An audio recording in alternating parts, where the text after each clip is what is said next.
Hello, everyone. I'm Richard Gregg from Aperture. Welcome.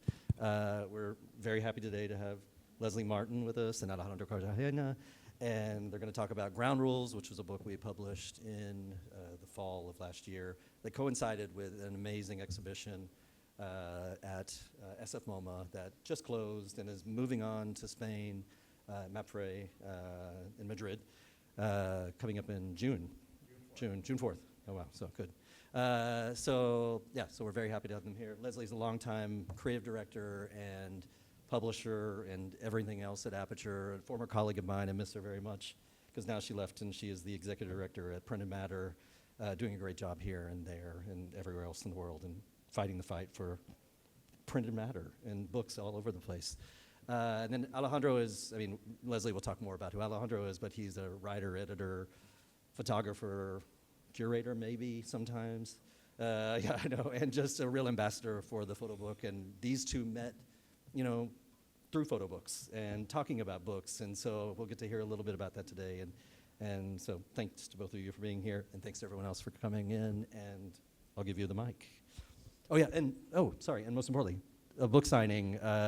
Alejandro's going to be at our booth, B30, so right down in the front corner down there, signing books for probably 30 minutes or so after this. So if you want to get a book signed, run down there. And then you are also at your booth at B15, Somerguitos, yes, B15, which is also in the same room, so you can see Carpoolers and the other books that he's published too. But we'll have Ground Rules and do signing there. So thank you.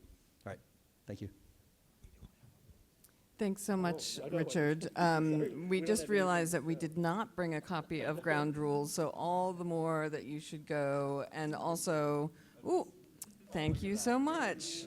This is what it looks like. It does an amazing job of actually telling your biography and really getting in from multiple angles into your practice. So I'm not going to spend too much time talking about the sort of details of your bio, but thank you so much, Alejandro, for being here and for having this conversation.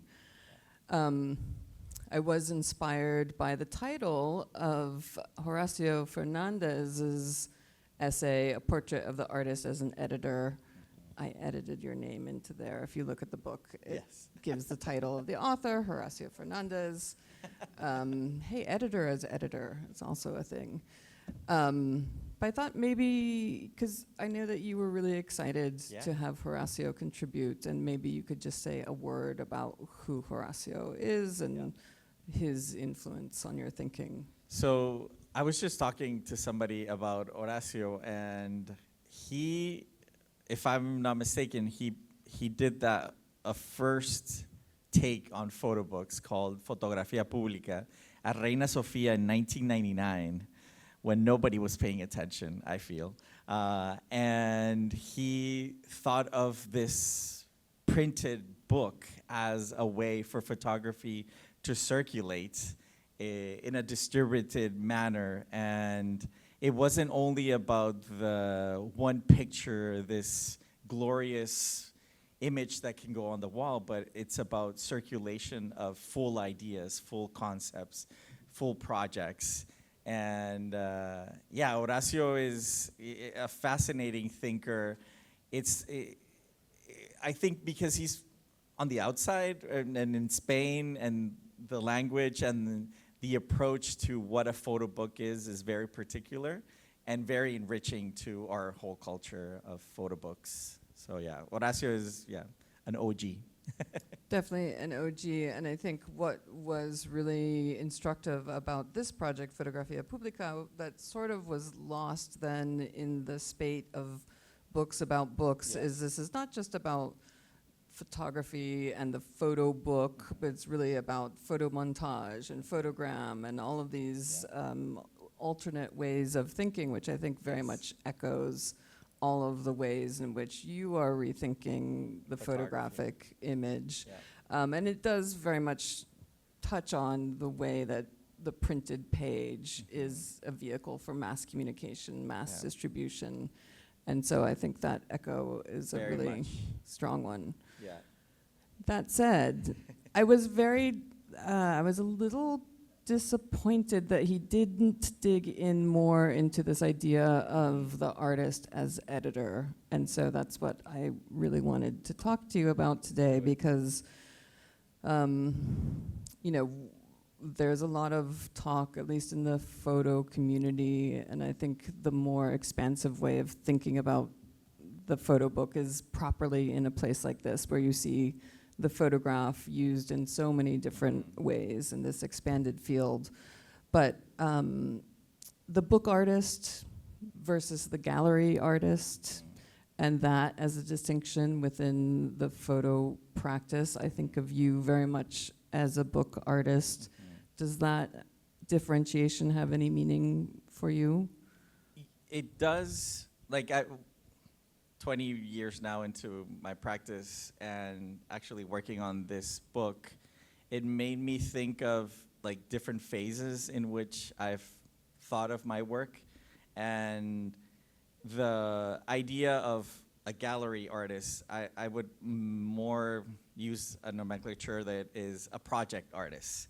Somebody who thinks of projects that come to fruition on the wall. And it's about the piece. And yes, there are individual pieces that might stand out, and there may be communication between the body of work, but you have to think of, does this stand on its own? So I do think of myself that way, and I was very much in that mindset until I think it was 2008, I took a Paul Graham workshop. And then I was like, oh my God, there's this whole other world about images and coordinating or making systems in photo books. And what I think about that, and then I became like a photo book artist to some extent, is that images are wild. They have no fixed meaning. And one of the opportunities to fix meaning to them is through publishing a book, because the sequence remains the same.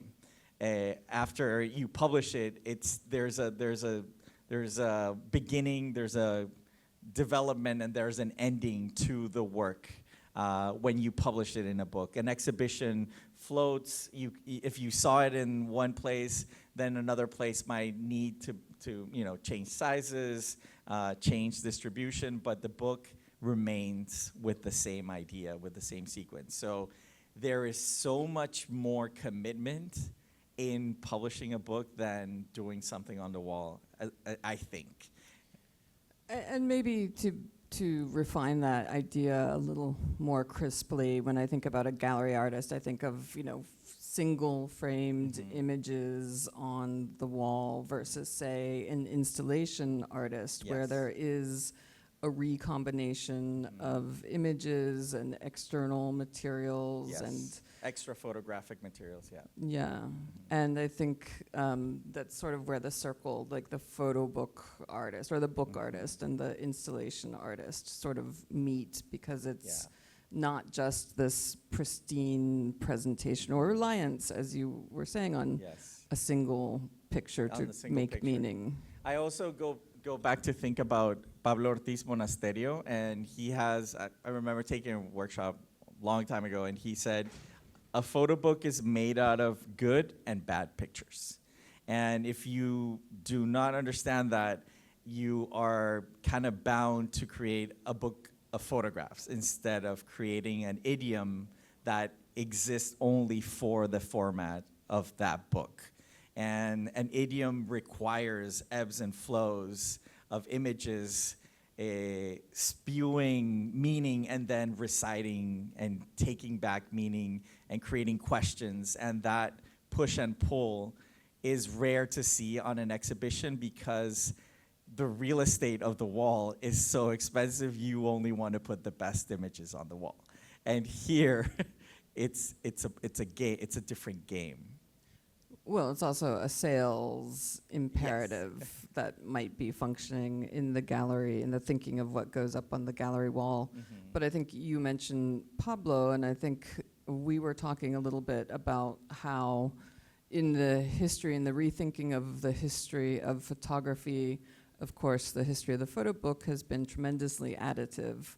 And maybe another layer of that is the history of the editor and artist as editor, or editors working with artists. Yeah. Could you maybe say a word about Pablo's role in Mexican photography or that scene? Because I don't know how well he's known. Instrumental for sure. And I mean, I would say most of us are like ¿cómo se dice? Estudiantes of Pablo's editing techniques.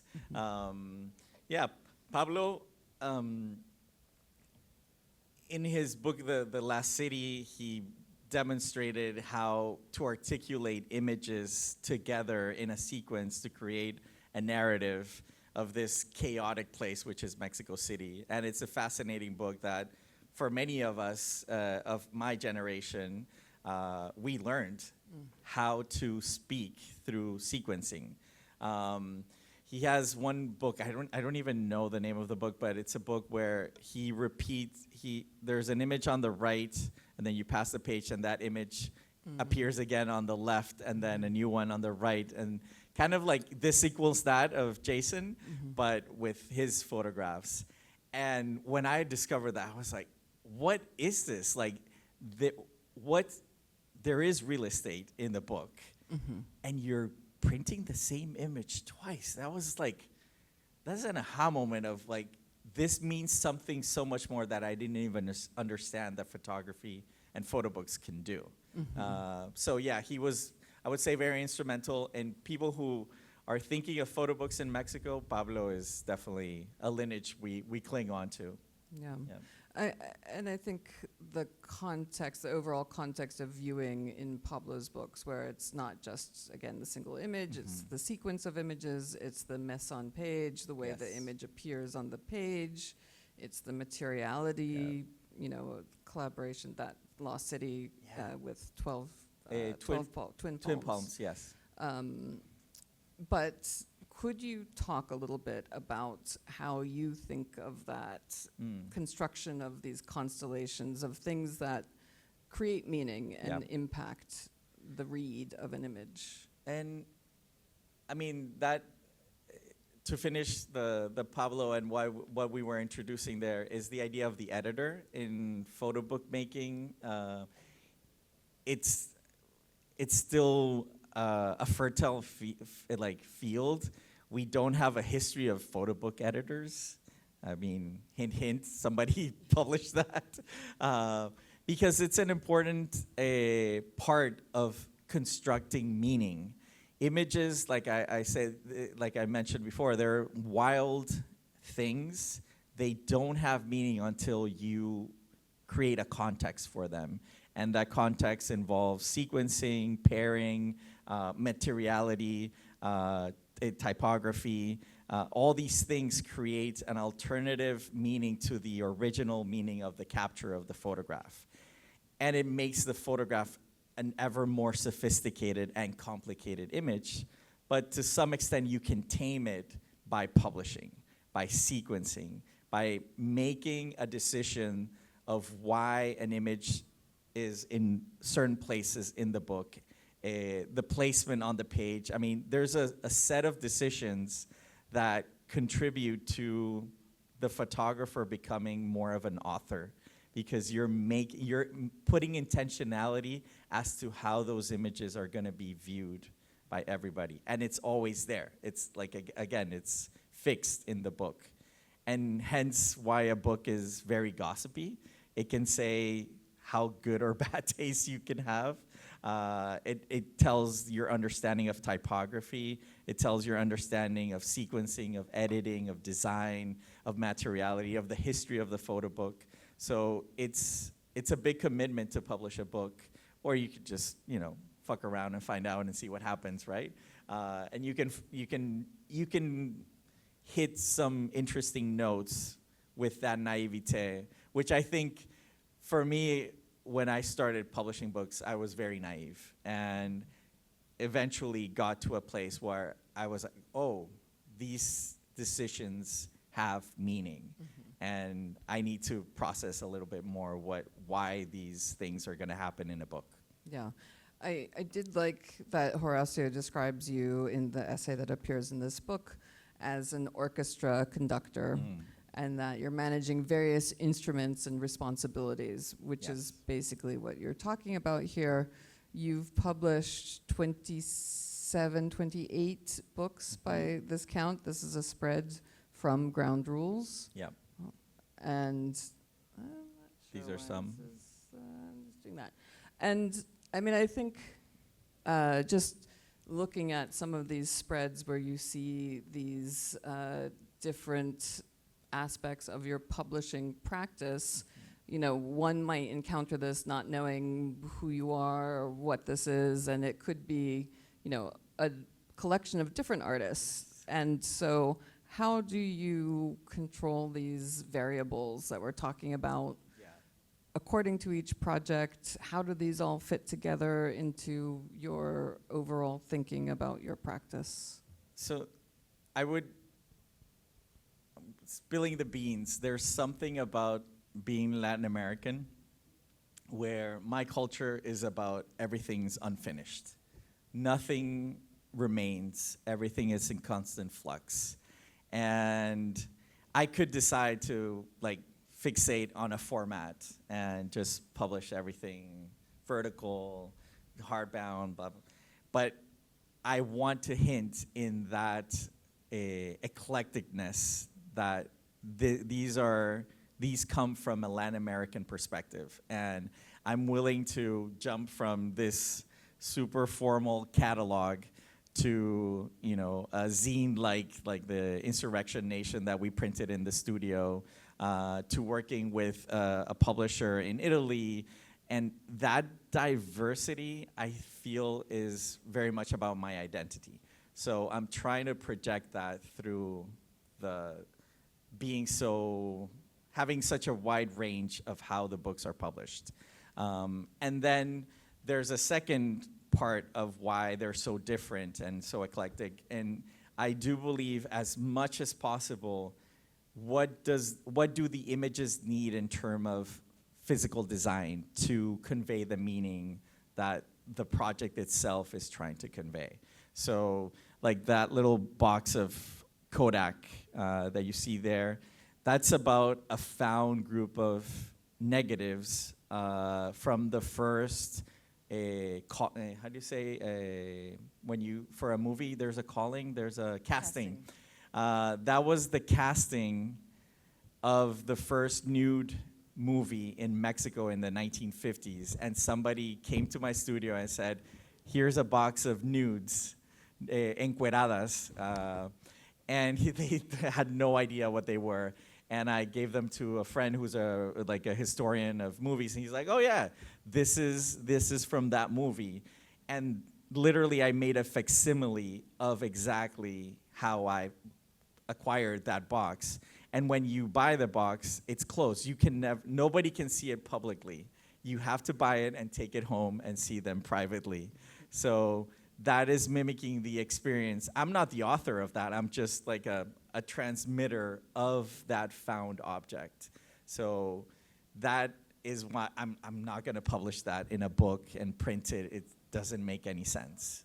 So as much as I can, I try to be faithful to what the meaning and what the object or the project is trying to say, and transmit that through objecthood of the project. I mean, I think this speaks to your interest in visual culture as the wider context of viewing or environment that we encounter images, which means that you're, of course, thinking about image making for yourself, and you have books of beautiful photography and images, but there's a real push and willingness or interest in experimenting with strategies, whether it's creating typologies, you know, from your very early self-portraits to, of course, carpoolers, you know, archive and appropriation, collage, and then, of course, most recently, AI.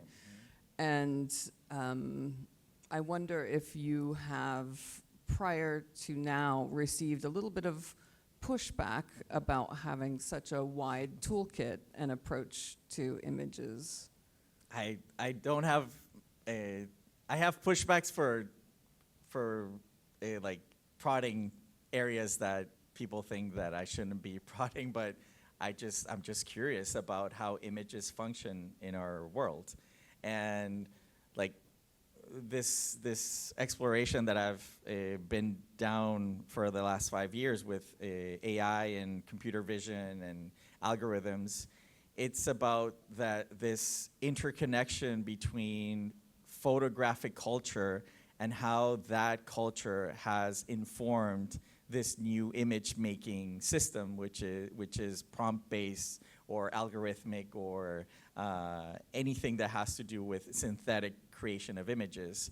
There's an inevitable connection between photography and these new images that are being created. So I'm really curious to think of what are those connections and how do I contribute to that, and thinking of how my images are being used to train new models, and what does that mean? Do I want that? Do I don't want that?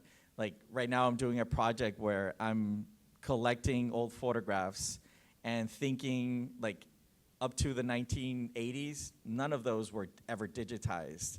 And what do I want to do? Do I want to take pictures, scan them, and let them be absorbed by these models? Or what I'm doing is destroying them, but so that the models can't use them as training data.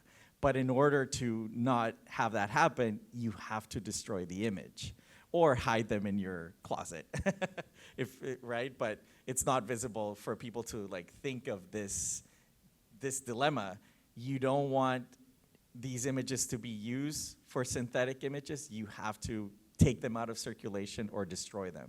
That's the only way that these systems will not use the images. So I like that idea. Like what does that mean for photography? And everything that we're doing is training data for these models. So do we want to use the internet? Do we want, even a book eventually will be digitized and will be absorbed. And yeah, I'm thinking about that. I don't know why, but I think it's an interesting thing to think about. I want to give credit to Shanna Lopez, who organized who was the curator of the exhibition and did a really wonderful job of contextualizing your work in the book and her essays. And she speaks to this about, as you discuss generative AI relying on these pools of photographic data, that it's an endless pit of visual garbage that no human will ever be able to see in their lifetime. And this sort of like computer or robotic vision that Trevor Paglin talks about, and I know you've had some productive conversations with him, but I mean, is AI just a sort of synthetic editing machine? I mean, I think like in the effort of doing a book is taking, again, wild images that have an original meaning, and maybe this is in the realm of archives, which is where I really like to play right now. You can take an archive, recontextualize it in a book, in a sequence. Like, we love our employees book. Like those images were never meant to be seen as a critique to industrial espionage. But when you sequence them and publish them and add a text to it, suddenly images that were meant to, document a party, they become way more morbid of why they were created. And do you want to speak to this section while I'm scrolling Sure. through it? Because this seems like a very simple presentation of your books, and then I'll stop at the "We love our employees." But sure. So, do you want me to talk about the hands or well, the way that this seems like you're presenting individual books, Oh, but yeah. even that has been That altered. was actually Ricardo Baez's idea of putting that in the book. And sometimes it's individual books, sometimes it's one spread from one book and one spread from another book. But because we document them in the same light, we were able to edit these like weird collages of photo books. And here you've seen books edited by me, photographs or projects that are my projects and that I've also edited. So there's a mix of things there. And to finish the idea of like the employees, which is this book, I'm always thinking of how to find new meaning in archives, in photographic archives. And is it through publishing a book? Is it using these computer vision systems that see further than I could ever see as a human? So I'm also interested in that machine's capacity to find a pattern that is unreadable to the human eye. And I think that that is also something that's really interesting, and that we should use it, not to create new images per se, but to think, what did we not see in these images when they were created, or why they were created? And if they can spew or bleed a new message, I think that's worth a try, to revisit those images in that manner. I mean, on one hand, I'm reminded of Joachim Schmidt, who, of course, says, no new images until all the old images have been used, which is sort of part of this dipping into the archive. But then when you touch on pattern recognition, that is essentially what the act of editing is, intuitively or sometimes very analytically. Yes. And so that's effectively what AI does. It does. That's its mission to some extent. It's finding patterns. But photo book editing is exactly, I mean, that's one of the most exciting things when you find those patterns, that the photographer isn't even conscious of it. And I tend to edit my work years after. So like right now I have a bunch of books of work that is 5 years old that I photographed, but I never, like, I was too close to the work, so I was unable to see patterns. Now I'm going back to that work, and it's like it's not even my photographs. I don't even remember taking the pictures. So the detachment lets you see new things in the images. I mean, this is what your genius is, of like not taking the pictures and being able to be from the outside, and finding those things that, like an orchestrator, like an orchestra director, they pull out this note, this passage, and that's their signature on that symphony. It's the same music all the time. It's just directors understand the history of the piece in different ways, and they emphasize different parts, and they make the piece theirs by understanding it from their perspective. And that's the magic of editing to some extent. Yeah, I mean, I think an editor is effectively, reading the tea leaves of the image patterning. And it's why when you see pictures of people editing photographs, they're not tapping through them on the computer, although some people do, but you mostly see like little tiny thumbnails of images spread out on a surface or on a wall, because it is really about reading those different wavelengths of meaning between images, between sequences. That was my training, was a very sort of Aperturean idea of like minor white derived sense of meaning created between images in that interstitial moment. Yeah, there isn't, as there is no book on photo book editors, there isn't a real theory of photo book editing. I mean, there are several things. I've read Gary Badger did one a few years back, but there isn't a place that one can go as a student of how to edit. And I've talked with Fernando Gallegos, my longtime editor, about why that doesn't exist. And he feels that the field is so large that to constrain it to name and put nomenclature to ways of editing might taint the photo book. Take away the magic. Yeah, and it would become formulaic like Hollywood and editing films. there are names to ways to edit a movie. And I mean, Godard basically was saying fuck you to that preconceptions of, if you're, somebody arriving at a building, it has to be long shot, close up, medium shot, and everybody was editing the same way. So do we want that for photo books? I mean, I have a slightly different theory on that, Oh, go too, for it. about why, there was, I think, after Horacio Fernandez, there was this spate of photo books about photo books, books yeah. about books. And I think those who didn't read carefully, because if you look at that entire set of writings, it includes yearbooks and all sorts of things, but the idea of a photo book auteur, the book artist, somebody who was just like in control of everything, which doesn't mean that one can't have the skills or the understanding of those processes, which I think is something that you do bring to the table. But this idea that it's just like a single person who makes it all happen, when in fact we know photo book making can be really a team sport. It's a team sport, Yeah. Yeah, and it's very much, I think one of the most exciting things about photo books and the possibility of a photo book as a cultural object is that there are, like in movies, various authors, and they're committed to their contribution to be the best contribution. So in a movie, you think about, there's the costume director, there's a light director, there's a ¿cómo se dice?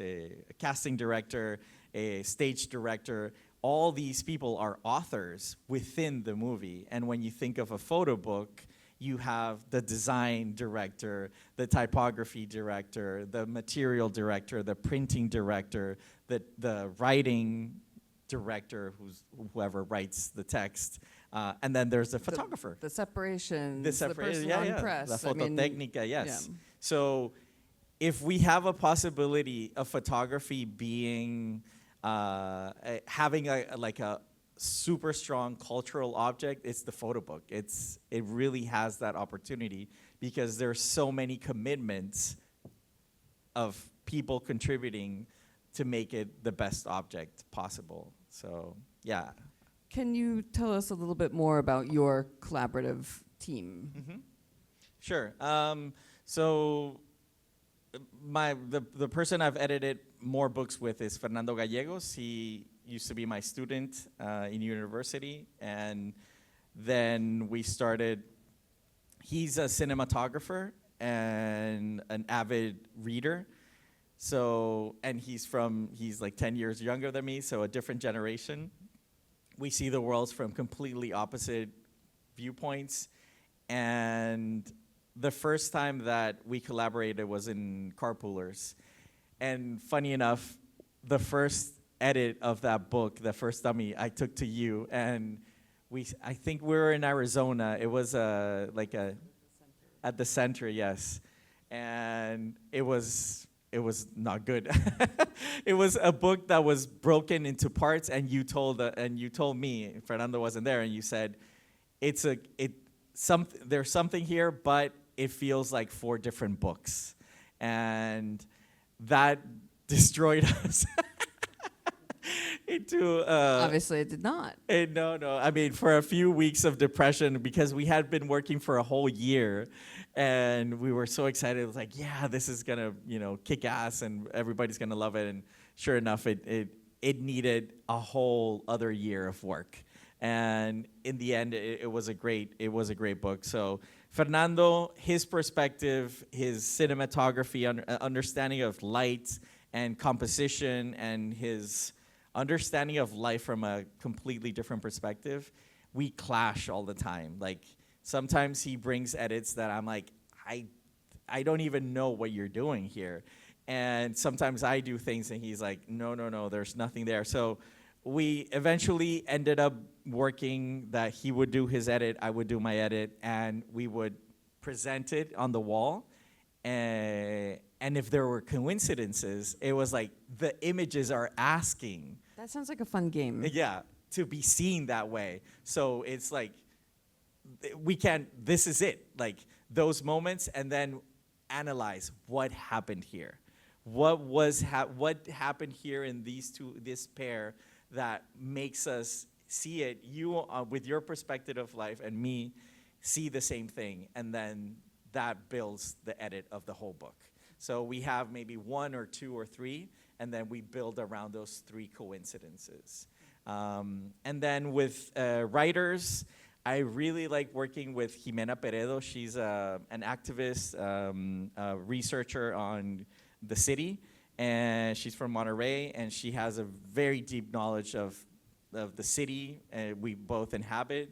And yeah, so I really like collaborating with her because she has her own perspective of the subject matters that I treat with my photography. She does with her writing. She writes for newspapers, for her blog, and she now publishes her own books.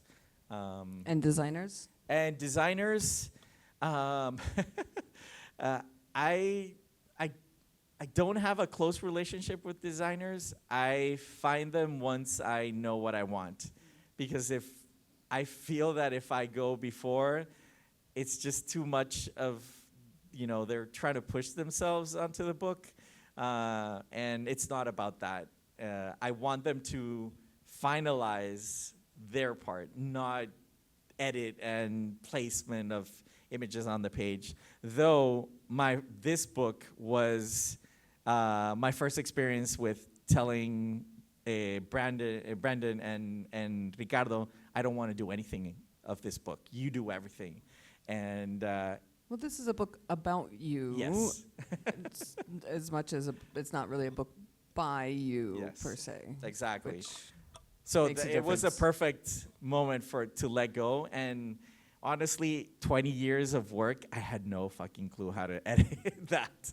And Ricardo created a system that makes sense. And I'm forever grateful for him. And I wanted to work with him because he had done a solo exhibition in Caracas for me. So we had spent like days talking about my work. So he was already prepared to hit the ground running. Yeah. I want to go back to that idea of systems, which of course is sort of the framework for the show and for that sort of presentation of your work. But you mentioned the idea of research, and I think that is another aspect that is so critical to your work and to understanding the work, is it's not just I'm taking these images, doesn't this look cool, isn't this interesting, but it's really a sort of form of sociology, ethnography. So many of your projects do have a connection to a different type of research, whether it's into archives or web cameras. Can you what does the research component add to this whole structure? It came natural. I'm curious in that way, and like wanting to understand what it is I'm photographing, and then also ideally why I'm photographing. But I was really informed by the master's degree I did on visual studies, where it's trying to understand why images mean something. And it's just, I can't help myself and try to find that a context that helps me better understand why I'm photographing and what it is I'm photographing. And I think at sometimes it was difficult to separate that research part because I wanted the images to reflect the research. But then I understood, no, that's what makes me comfortable to find things that otherwise I could not see. Through the research, I can see interconnections between images or ideas.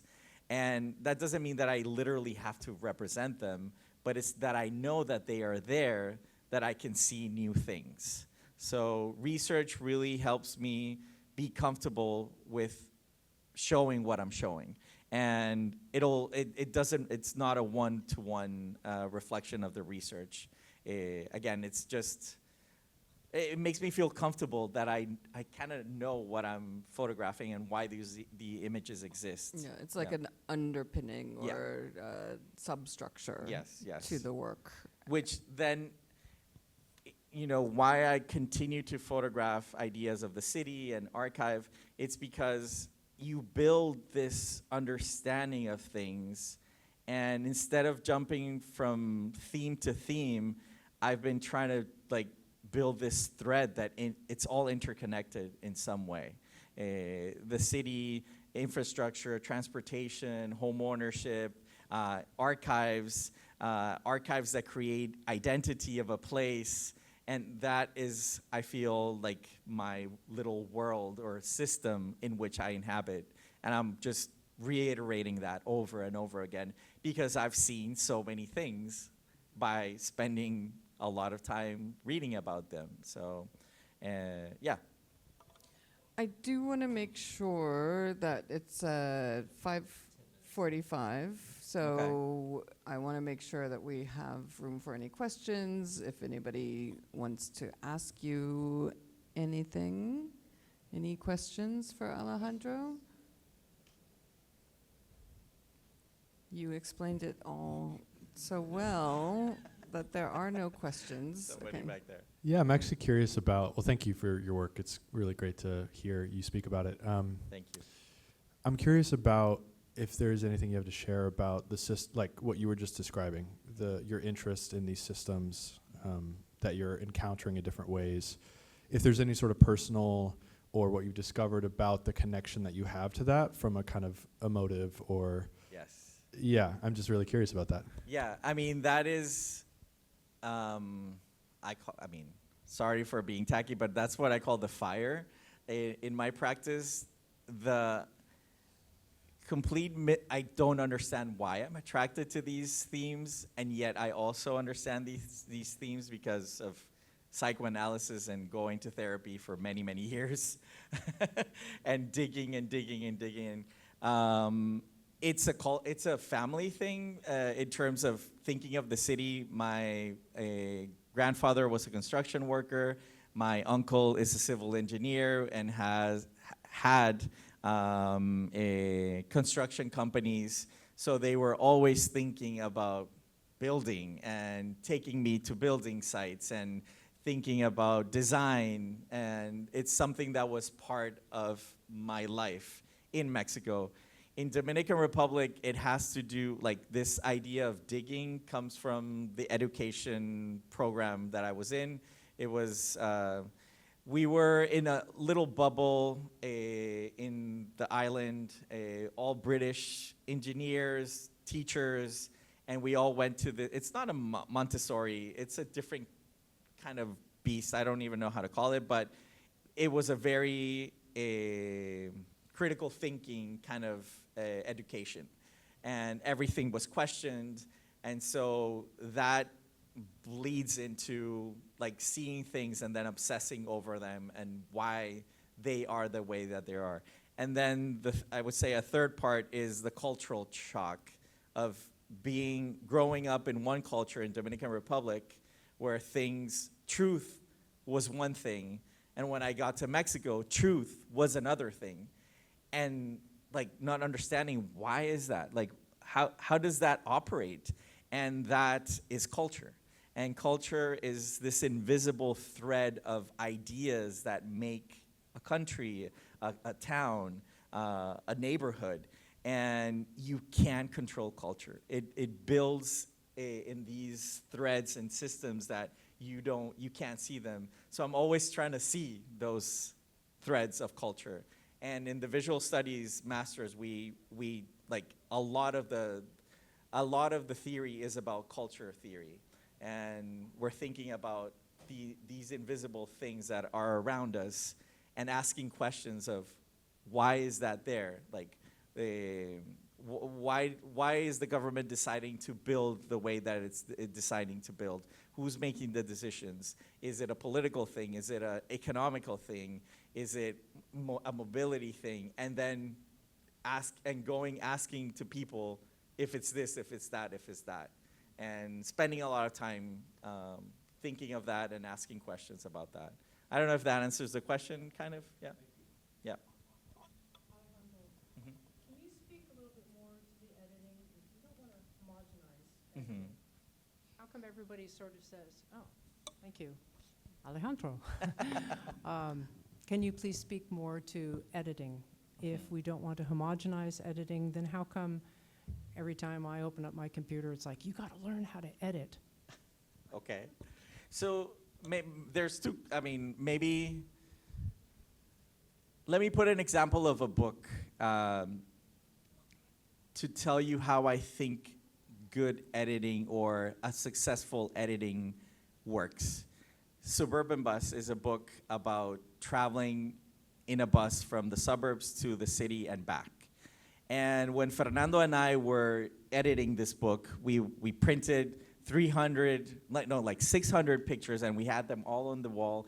And then we did what normal editors do: pick the images, the interconnections, right? These invisible connections, the best images, something that's clinging to the left with another force clinging to the right, the symmetries, asymmetries, pairings of similar colors, shapes. We did the exercise. And then we saw the images, and I'm like, that's not what the book is about.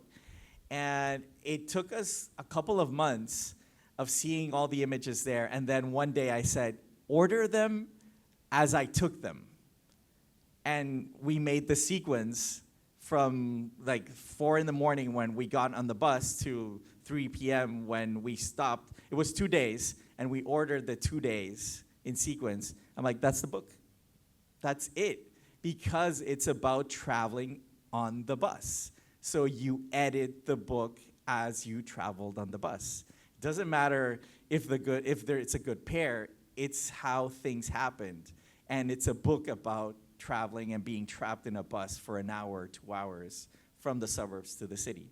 And that was it. So it's your intention. It's the intention of the project. It's not even mine.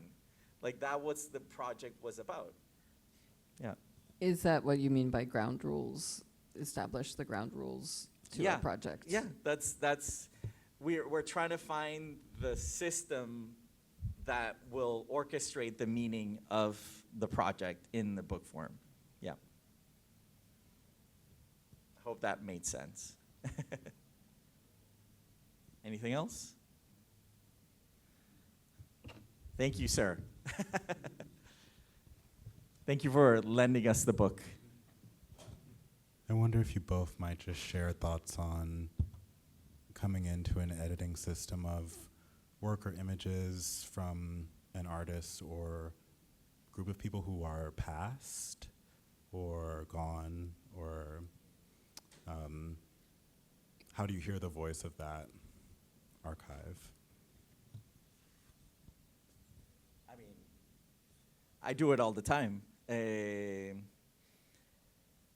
Sometimes I impose my voice and what I want to see in the images, and sometimes I try to find what the original understanding of what the original meaning or intention was of the images and try to faithfully reproduce those intentions. But working with archives that have no author, it's all about what I want to say with the images. I mean, I have seen some pretty wild reinterpretations of archival work, and sometimes, one leaves thinking, wow, what would the original authors say about that? Yeah. So I do think that you can overreach, especially, depending on how that is positioned, the end product is positioned.